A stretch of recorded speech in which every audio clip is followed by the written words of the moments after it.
السلام علیکم میرے پیارے بہنوں اور بھائیوں، کیا کہنا اس شخص کی سعادت کا جو بہترین حالت کے ساتھ دنیا سے جائے اور آخرت میں اس کا استقبال کیا جائے۔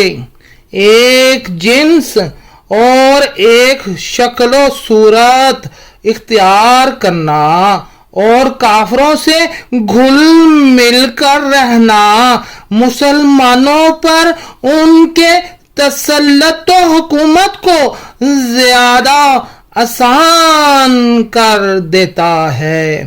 خدا کرے کہ ہمارے اندر قرآن اور اطاعت دونوں سے ہی عشق پیدا ہو، تاکہ پہلے قرآن و اطاعت کی وحدت اور ان دونوں کے مرکب معجون کو درک کر سکیں اور دوسرے پیروی اور عمل کی منزل میں دونوں کا ہی لحاظ کرتے ہوئے دونوں کے محور پر عاشقانہ طواف کریں اور جان لیں کہ وہ ہر معشوق سے زیادہ عشق کرنے کے لائق ہیں۔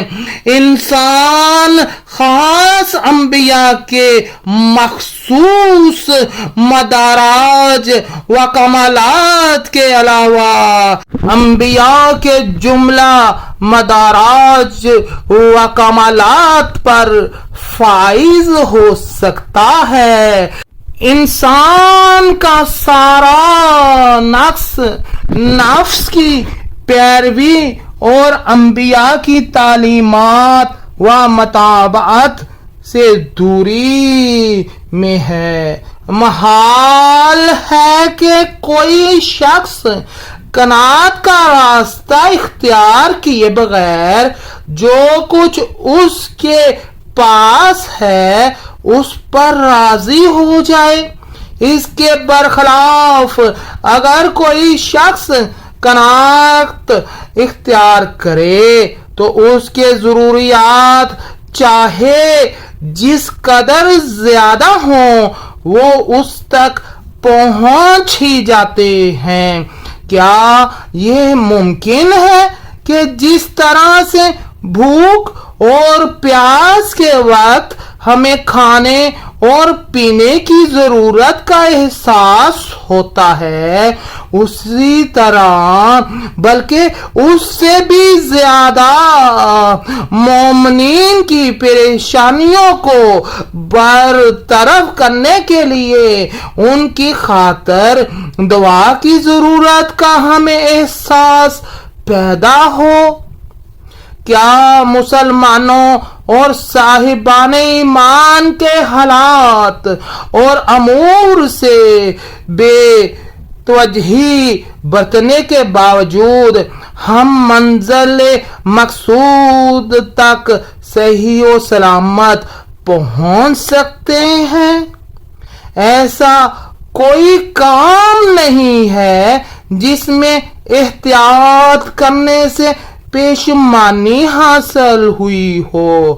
غریبوں اور اپنی تنگ دستی اور غربت و نداری میں صبر و شکیبائی سے کام لینا چاہیے اور جان لینا چاہیے کہ وہ بھی کچھ ایسی نعمتوں سے بہرہ مند ہیں جن سے مالدار بہرہ مند نہیں ہیں، اور دولت مند لوگ ایسی بلاؤں اور پریشانیوں سے دوچار رہتے ہیں جن سے بے نوا اور نادار لوگ دوچار نہیں رہتے۔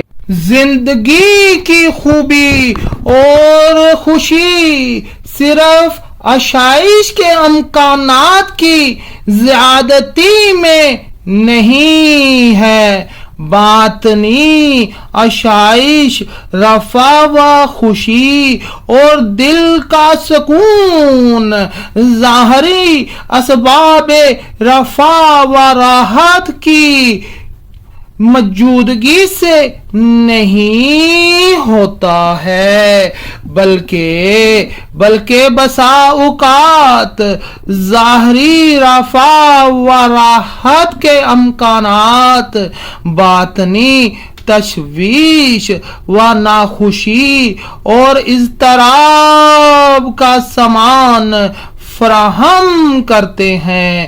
خدا کرے کہ مادی چیزیں ہمارے لیے وسیلہ ہوں، اس طرح سے کہ جب دنیا کی چیزوں کا رخ ہماری جانب ہو تو اس سے معنوی باتوں اور آخرت کے امور کی طرف ہماری توجہ و رجحان میں اضافہ ہو۔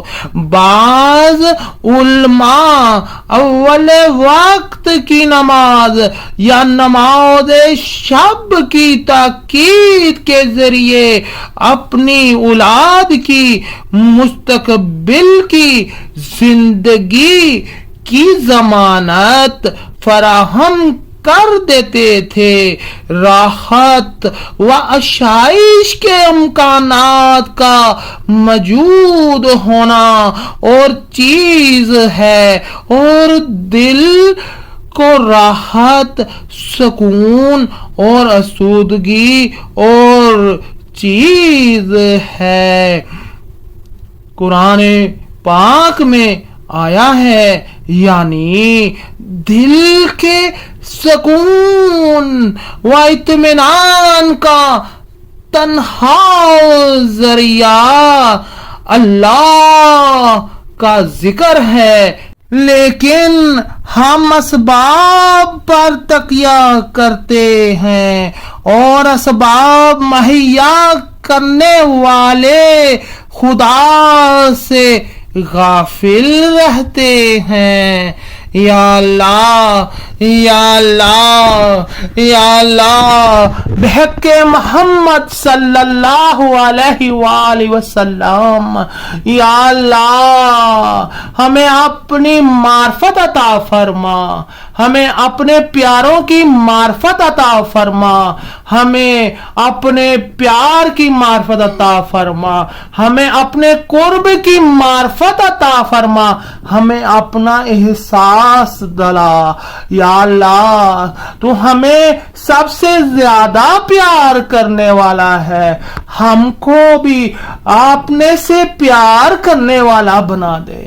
یا رب، یا رب، یا اللہ۔